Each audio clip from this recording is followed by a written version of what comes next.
was one of the most feared high-performance weapons of the 20th century.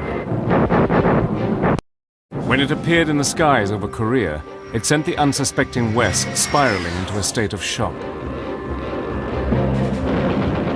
It was the Russian-made MiG-15. We were at full throttle, doing as fast as we could go, and we were barely keeping up with them. Until the arrival of the American F-86 Sabre, the Russian jet outclassed everything in the sky, astonishing American pilots with its lightning maneuverability and intense firepower.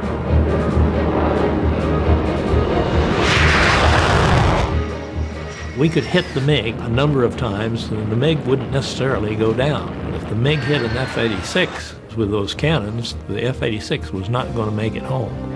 But under the umbrella of the Cold War, this deadly game of aerial combat held a dark secret that threatened to throw the world into nuclear war.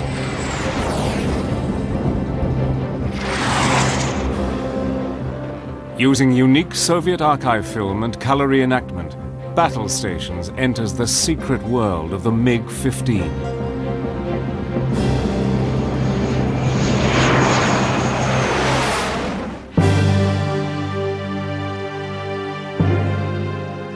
Russia in the 1920s was a country of turmoil, revolution, and change. Stalin's reign of terror permeated every aspect of life in the Soviet Union.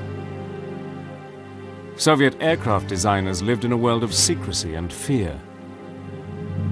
Although well behind the West, Soviet designers were actively experimenting with advanced technology. But by the 1930s, much of this innovative work was suppressed by the politics of the day. Aircraft designers knew that to fail could mean banishment to a labor camp in Siberia or a bullet in the back of the head.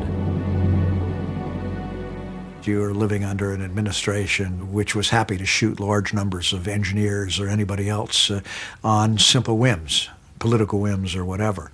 And so there was an atmosphere that really is very difficult for people in the West to understand. Stalin astonished the world in August 1939 by signing a non-aggression pact with Germany. When his top engineer discovered that the German Me-109 fighter was far superior to anything in the Soviet Union, Stalin flew into a rage. Nikolai Polikarpov, his chief designer, immediately fell out of favor as too old and staid. Stalin began to search for a younger and more dynamic team. He selected a young designer called Artem Mikoyan to head a new design bureau and named Mikhail Gurevich as his deputy. Artem Ivanovich was of course a designer, but an exceptional organizer too. He was the ideas man, whereas Gurevich was someone who was very good at detail and fine-tuning the designs. Artem Mikoyan was from Armenia, the son of a carpenter. He had trained as a pilot in the Soviet Air Force and later became an engineer. His brother was on Stalin's Council of Ministers. By 1937, he had joined the main Soviet design bureau led by Polikarpov. Here he worked on several successful aircraft designs. Now he would replace his boss and lead the Soviet Union into the jet age. Mikhail Gurevich was a Ukrainian. He trained as an engineer and after the revolution became an aircraft designer in Moscow. Here he met Mikoyan and they became good friends. Gurevich liked Artem Mikoyan a lot. He was perfectly happy to be his deputy. They were both kind and decent people, and that's also why they worked so well together. The motto of the new experimental bureau was speed and altitude.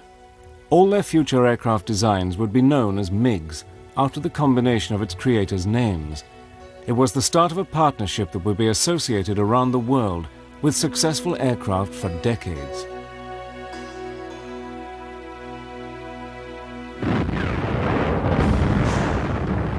Then in June 1941, Hitler launched his surprise offensive against the Soviet Union. Stalin's Soviet Air Force was totally unprepared and ill-equipped to fight the modern German fighters. Russian losses during the Great Patriotic War were massive.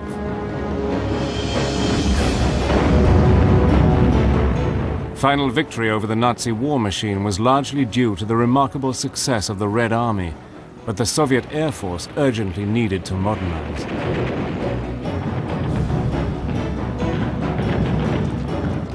By the end of the war, tensions that would soon turn into the Cold War began to grow. The Allies now had the jet engine, space rockets, and the atom bomb. Soviet designers needed to catch up, and catch up fast. Stalin was furious that the Soviet Union's technology had fallen behind that of the West, and he told his designers to bridge the gap. Not an easy task, and Stalin wasn't the sort of man that you argued with, but in one respect, Soviet technicians did have an advantage. They'd captured a lot of German technology, amongst it the German Me-262 jet fighter, and they were able to build on this, to build their own jet at what was the beginning of the atomic age. The Mikoyan and Gurevich team took advantage of this captured technology and began to develop a new jet fighter, the MiG-9. Первоначально проект MiG-9 предусматривал расположение двигателей как... At first it was planned with MiG-9 to put the engines in the same place as the Me-262. But later on a different decision was made, and the engines were placed in the fuselage, which was recognized to be more effective. Tests proved that this was the correct decision. In April 1946, fitted with two German BMW jet engines, the MiG-9 was the Soviet Union's first prototype jet ever to fly. At the high speeds, bailing out would now become sheer suicide, so the first ejection seat in the USSR was successfully tested. In the jet age, many more design problems had to be solved. They realized in order to reach high speed, close to the speed of sound, they needed a new arrow-shaped wing. That wing would push back the shock wave and air resistance in order to achieve much higher speeds. The design and transition from a straight wing to a swept-back wing was to give the MiG its most famous characteristic. Now with the cigar-shaped fuselage and swept wings, all the jet fighter needed was a much more powerful engine. The problem with the Me-262 engine, which the Germans had run into, and was the major factor in its late appearance in the war, was how do you make a turbine blade stay on the turbine given the kinds of pressures you're putting on a jet engine.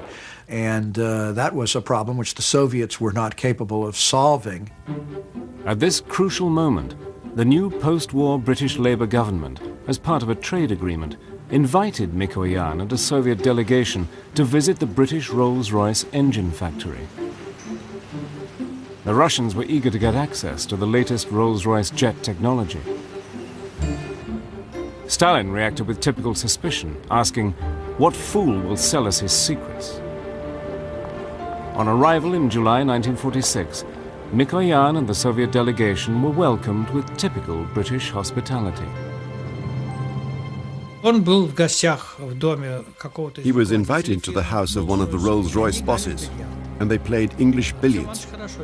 Artum played billiards well. I know, because I played billiards with him many times.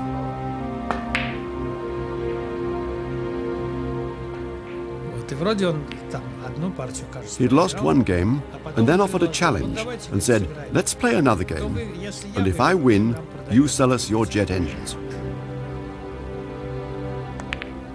Bizarrely, the future course of the MiG was settled across the green felt of an English billiard table.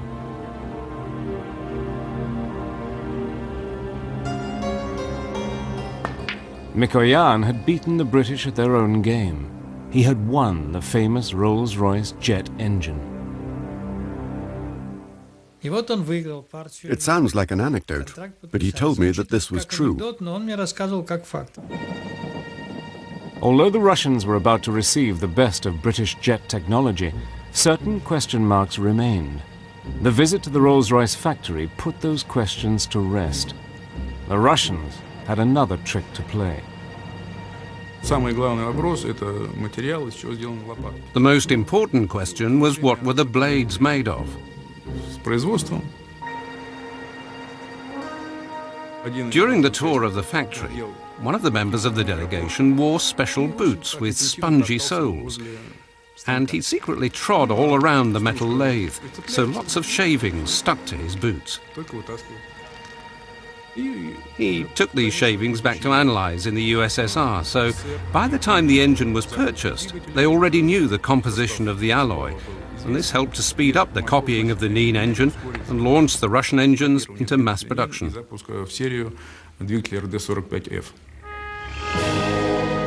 The supposedly harmless gift of the jet engine turned out to be a deadly mistake by the British.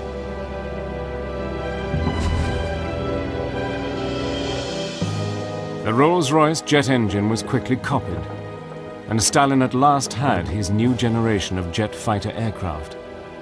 In just 4 years, MiG-15s powered by copies of Rolls-Royce jet engines would be shooting down American and British planes over Korea.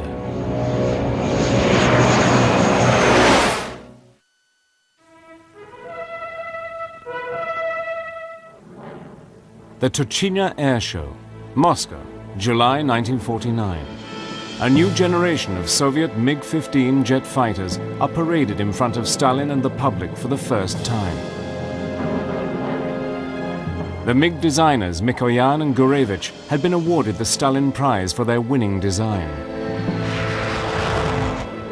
The MiG-15 had a maximum speed of 652 miles per hour and was capable of flying at 50,000 feet. It was given powerful armaments with two 23mm and a single 37mm cannon. Most of the pilots who flew the MiG-15 were enormously impressed. My first impressions are hard to describe in words. In the MiG-15, the conditions for the pilot were wonderful. It was designed with love.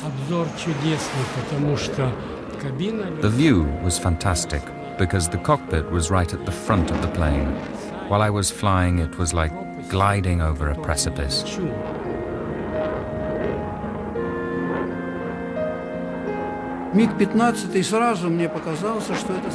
The MiG-15 at first sight seemed to me to be like a new day in aviation.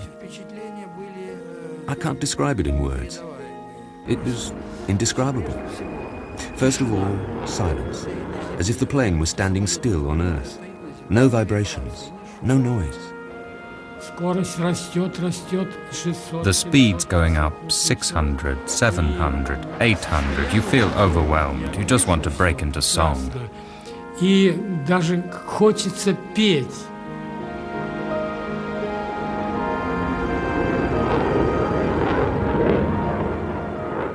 But the Russians were still behind the Americans in the race for the next generation of modern jet fighters.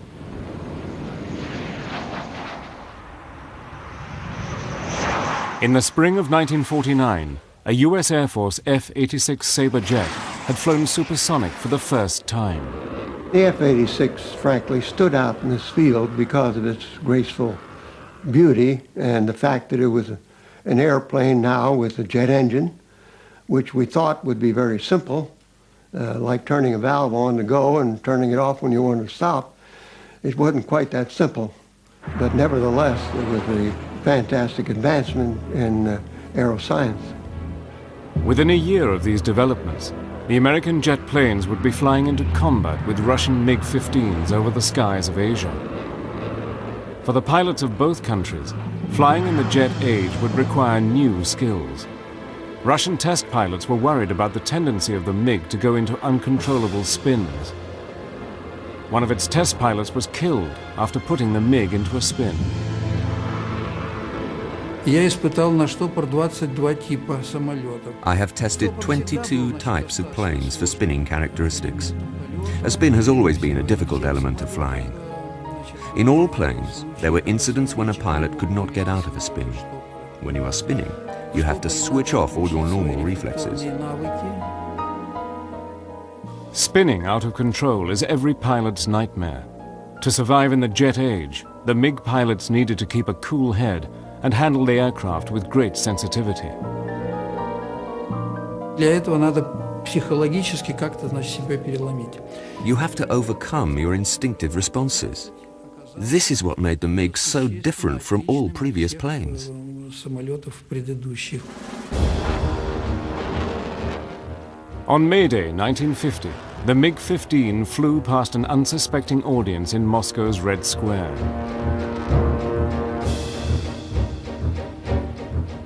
The intelligence failure of the Western observers to recognize Stalin's new powerful weapon in the skies above would have disastrous consequences.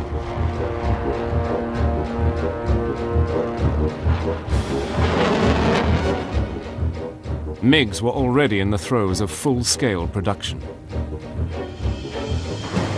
Only a month later, the Soviet-supported North Korean People's Army launched a massive invasion of South Korea.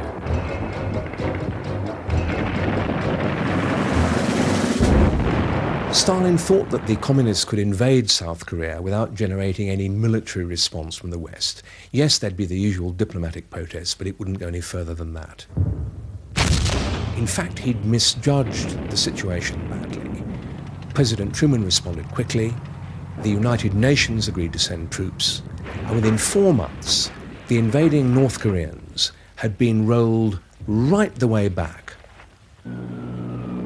Now, American B-29 bombers roamed across North Korea's skies with no resistance, and fighter bombers continuously attacked troop movements at will. By November 1950, the American-led UN forces had advanced right across North Korea and were approaching the Chinese border along the Yalu River.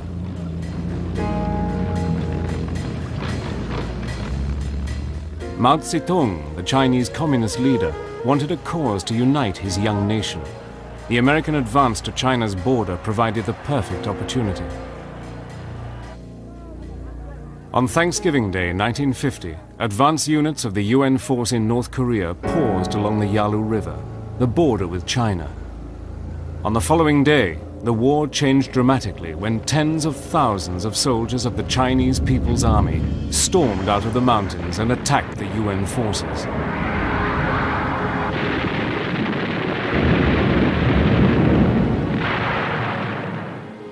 As the bitter winter weather closed in, UN troops were forced into a humiliating retreat. Stalin felt he had to support his communist ally, but only in total secrecy.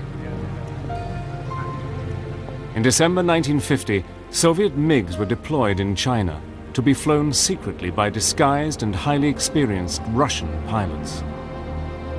Сохранялась тайна нашей отправки на Дальний Восток. Сняли нас все знаки. Our departure to China was to remain a secret, so all our insignia had to be removed. We looked as though we had been demobilized. On arrival, we were all given Chinese uniforms, but most officers did not like it. So as soon as they got their pay, the officers changed into civilian clothes and wore those instead.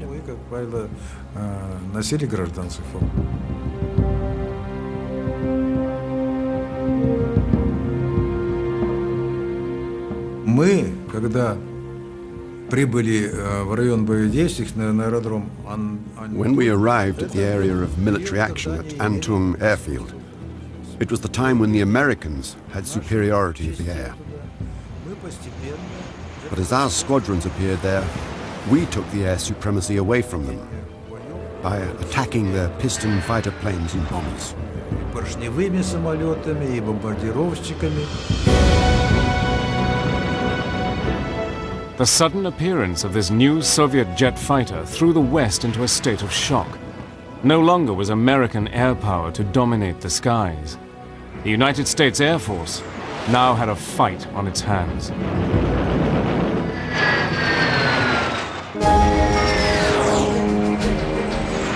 December 1950.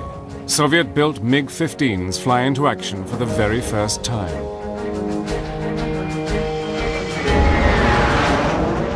The MiG-15 had an enormous impact when it appeared in the skies above Korea. First, it was a psychological blow to the Americans, who were shocked, frankly, at being technically outclassed by this new war machine. And secondly, it had a very severe physical impact. It was a cut above the propeller-driven aircraft which the Americans were using at the time, and it shot down an awful lot of fighters, and particularly bombers. The Russian fighters operated secretly from safe bases around Antung, north of the Yalu River in China. The area between the Yalu River on the Chinese border and central North Korea became known as MiG Alley. Western aircraft entered at their peril. In addition to supplying the Chinese with MiGs, the Russians were also secretly training Chinese and North Korean pilots. I was one of the 80 chosen to go to the Manchuria and trained first by the North Koreans to fly the propeller planes. After that, we turned over to the Soviet Air Force to learn to fly the jet planes. All we learned was just take off and landing. That's about it. And then they told us that we are now ready for the solo in a MiG-15. So everybody had some problems because of the tremendous thrust and also high altitude capabilities. Если взять корейцев, с феодального века в реактивный. Вот. The Koreans, they had to leap from the feudal age into the jet age. Can you imagine what a gap? Ничего не видели, ничего не знали. И их сразу в реактивные. They didn't know anything, and they were put into these jet planes. This wasn't easy to do. Очень много словесно приходилось. There was a lot of talking and persuading, and we had to convince them of how things had to be done. Убеждать, что нужно так делать, так и так.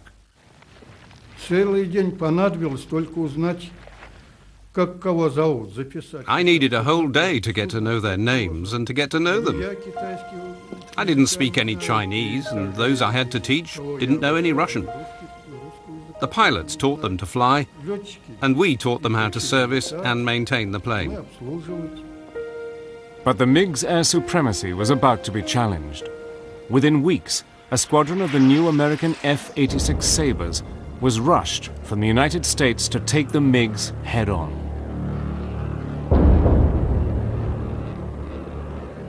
You were afraid of them a little bit. And of course, with our F-86s, we knew it was a fine airplane, and we knew it had all kinds of combat capability, but until you actually engaged the enemy aircraft and actually found out you against the other fella how it performed, then it didn't give you a lot of confidence. When the MiGs first engaged in head-to-head combat against the American Sabres, they finally met their match. A new era in aerial combat was about to begin. The jet versus jet dogfight. We were patrolling on this patrol line when we spotted these 4 airplanes coming toward us at a very impressive high rate of speed. My first impression then of the MiG was that I was up against something that was really a dynamo. So I started maneuvering into position to keep hitting him to see if I couldn't get the airplane to blow. And I used almost my entire load of ammunition on him before he finally looked like he was out of control and went on into the ground. The MiG pilots realized they no longer had supremacy of the skies. Early dogfights meant that new tactics had to be learned fast.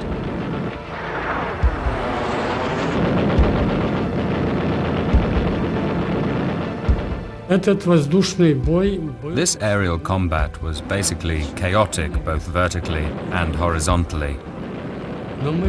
But from the battle we learned we should never fight sabres horizontally.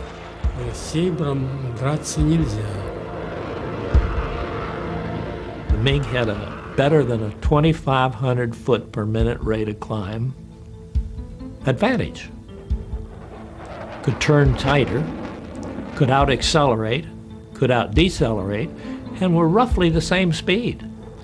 We talk about the 86 being faster and the MiG being faster. It depends on what altitude you're at. Now, we're not talking about a large or an excessive difference. We're talking maybe 3, 4, 5 miles an hour.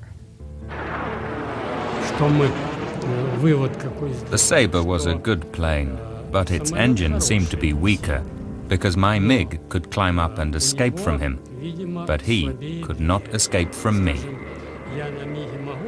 I would always catch up with him. Our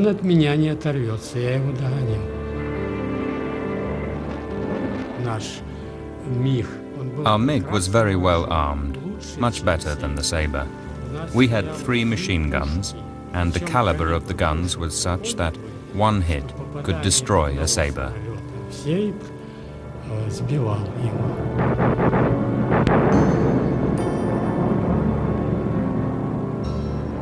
We just had 50 caliber. We could hit the MiG a number of times, and the MiG wouldn't necessarily go down. But if the MiG hit an F-86 a few times with those cannons, the F-86 was not going to make it home. Мы дрались с ними, так честно говоря, в спортивном азарте. We fought against them like sportsmen. Whoever handled their plane best won. If you are weak, bad luck. Когда вот он на какое-то мгновение может в воздушном бою и там, который... You look for a moment of hesitation. In an air battle, which lasts for say 20 minutes, you may only get 2 or 3 seconds. And once you notice him hesitating, that's when you press the trigger and hit the target. The main role of the MiG-15 was to intercept American bombers, which were raiding North Korea with their Sabre escorts. The principal MiG tactic was to take advantage of its superior altitude and lie in wait at heights of up to 50,000 feet, and then ambush the American air armadas below. If possible, go up to 50,000 feet. 50,000 feet, then American plane wouldn't come up there. You go up to 50,000 feet and look down at the American plane, go down and shoot. In October 1951, Lev Ivanov led a Soviet MiG attack on 48 B-29 bombers. Шли они без прикрытия со стороны моря и шли градусов под... They came flying in from the sea without cover at an angle of 30 degrees towards the bridge, which was the best approach to bomb it. Пришли с опозданием прикрытия. The Sabres came in to protect the bombers, but they were 4 minutes late, so naturally we took advantage of that. Воспользовались, конечно. Как только увидел. As soon as I saw a Sabre, I got onto its tail, aimed, fired, and that was that. So many bombers were lost that this day became known as Black Tuesday. The MiGs had outmaneuvered, outflown, and outgunned their opponents. With precious few Sabres available to stand up to the MiGs, it looked as though the challenge of the Sabre was overrated. But for the Russians, the price of keeping their activities secret would play a major role in the battle for the skies over Korea.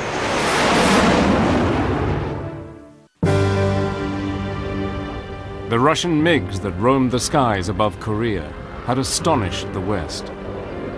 Now total victory for either side looked unlikely, and the Korean War would be a limited war. For the West to contain communism, and for the communists to avoid the humiliation of defeat. The Soviet MiG-15s enjoyed many advantages. They were flown out of bases across the border in China, which were out of bounds to the American air crews. So, after combat in MiG Alley, the MiGs had a safe haven to return to.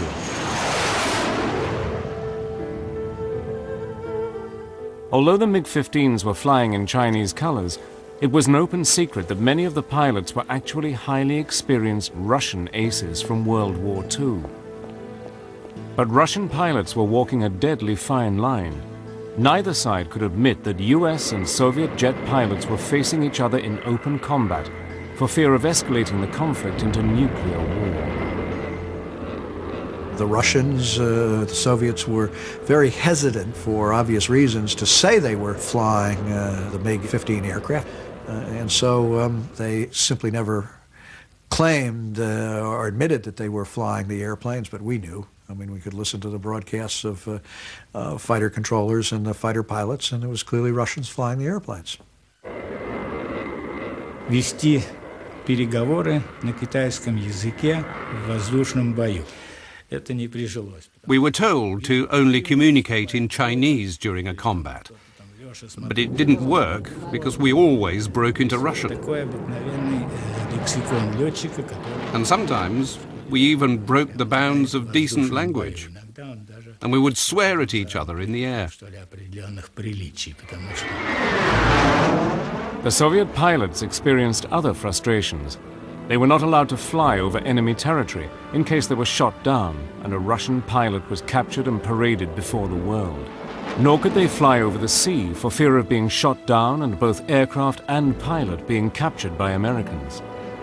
Ну, лично сам я и летчикам своим внушал. I decided that I must not be taken prisoner, and that I would rather crash the plane and kill myself. I would not become a prisoner of war. Там или еще что-нибудь, но в плен, чтоб не попасть. Поэтому не рекомендовалось вылетать за линию фронта. One pilot who had to be ejected crossed the front line by mistake. He was encircled by enemy troops. So rather than being taken prisoner and being tortured and humiliated, he took his own life by shooting himself. I think I would have acted in the same way. Полка, летчик в воздушном бою. The war for supremacy in the air began to produce aces on both sides. Colonel Yevgeny Pepelayev had the highest number of kills per mission, shooting down an enemy aircraft once in every 5 missions. Из 20 сбитых самолетов out of 20 planes, I shot down 16 Sabres, 2 F-94s, 1 F-98, and 1 F-84. To shoot down an enemy plane, we tried to approach him from behind and as close as we could to his tail. The closer you are, the more likely the hit.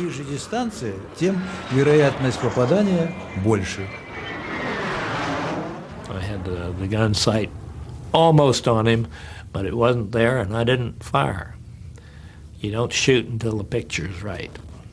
He did not get away. I knocked his engine out. He was almost being consumed by engine fire.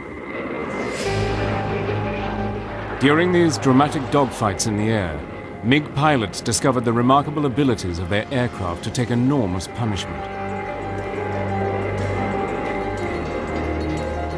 Мы парой с ведущим. I was flying towards the ground, following my leader, as it was my responsibility to guard his tail. The American plane was waiting there for me to come out of the dive. It was then that he shot me. И тут он меня подстрелит.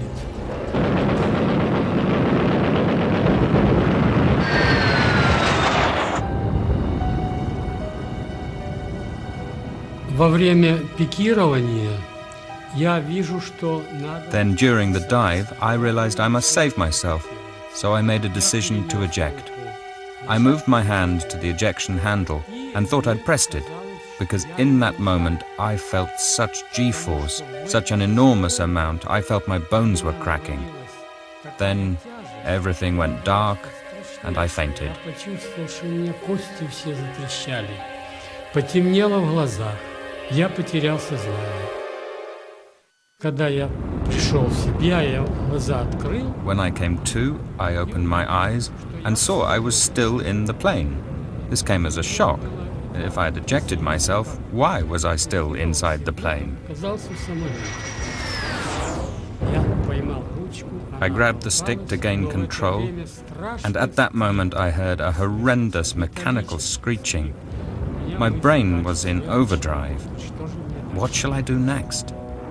As all the hydraulic systems had been blown apart, Bondarenko did not know whether his landing gear was operational. Я думаю, буду садиться грубо. I thought that I'd have to do a belly landing with just the left wheel out. And as I approached the ground, I hit it with the wheel. And luckily for me, then the whole undercarriage came down. Эти обе стойки встали. Я был счастлив. I was so happy that this plane had saved my life. It's not just words, it's true. It used all its remaining strength to return me home and land. Прилетел и сел. Я подошел. I came up to the plane and I kissed it on the nose, and I thought, how wonderful we have such miraculous technology. Какое счастье, что такая у нас чудесная техника. The MiG-15 had earned its affectionate nickname, Samolyat Soldat, the soldier aircraft. By spring 1953, the Korean Air War was in stalemate. The US military, keen to capture the Russian technology, offered a huge reward and political asylum to any pilot that delivered a MiG to South Korea. No one had yet responded. But a daring escape attempt by a lone pilot would provide a last-minute twist to a war that seemed to have no end.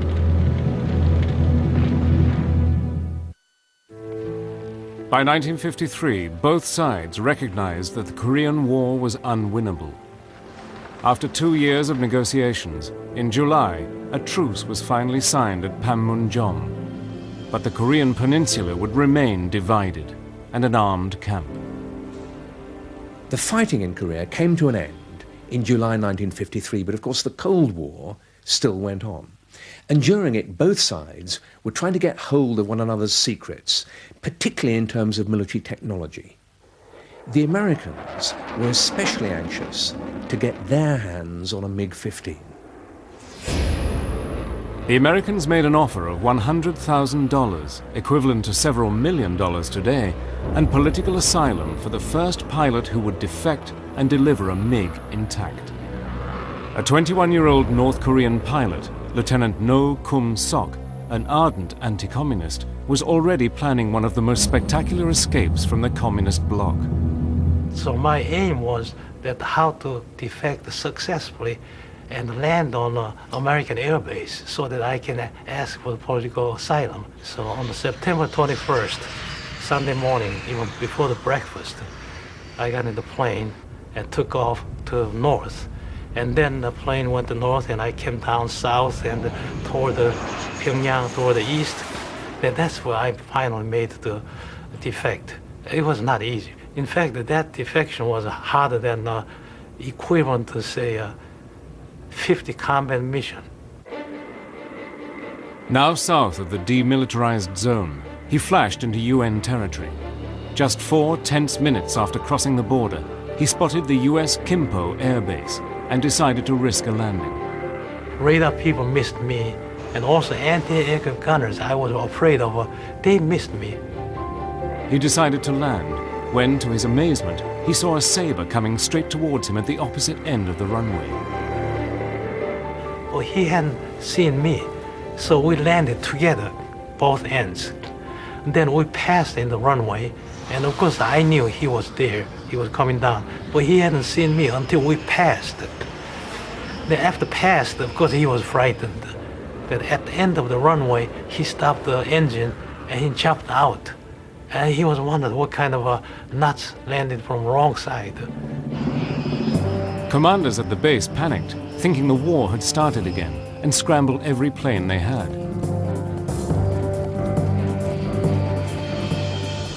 Lieutenant No Kum-sok did not know of the reward.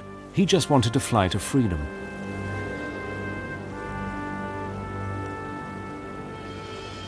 The surrendered MiG-15 was taken to Okinawa, where it was dismantled and rigorously examined.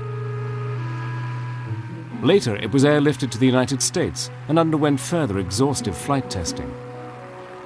The plane was pushed to its limits by America's top test pilots, Tom Collins, and the world-renowned Chuck Yeager.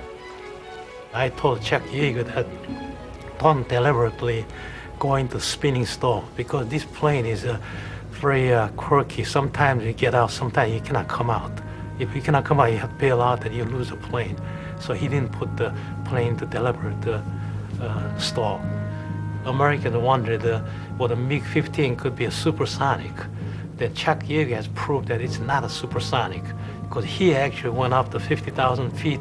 He dived down, straight down, and he almost lost his life because he was totally out of control and the control system didn't respond until he got down as low as near 3,000 feet. And the chaser plane flown by Tom Collins hand gestured him to bail out.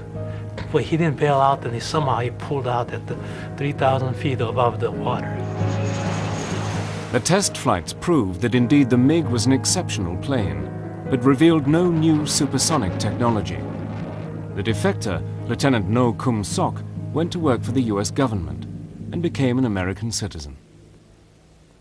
With the Korean truce signed, the Soviet MiG pilots returned home, but the MiG-15 had already earned its place in history.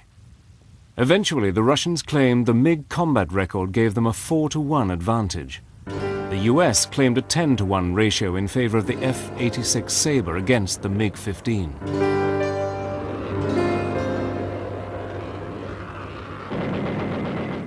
The actual numbers are in dispute, but whatever the final score, the MiG-15 was an extraordinary aeronautical achievement and way ahead of its time. I think in terms of the challenges that the Soviet design bureaus confronted in putting together the MiG-15, given the limitations of technology that they confronted in industrial production, that they did an incredible job in putting together an aircraft that could really challenge the F-86.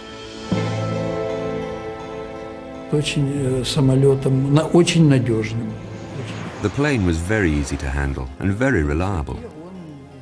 At high altitude, it was superior to the Sabre because of its ability to operate at a much higher ceiling. The MiG was way ahead of its time, and all other planes in the world, apart from the Sabre, of course.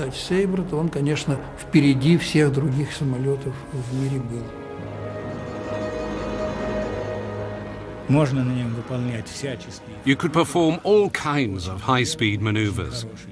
It was a great fighter. I liked it and was very impressed by it. Back in the Soviet Union, it would be 40 years before the Russian pilots could admit to having fought in the Korean War. Eventually, over 13,000 MiGs would be produced and flown by most nations throughout the communist bloc.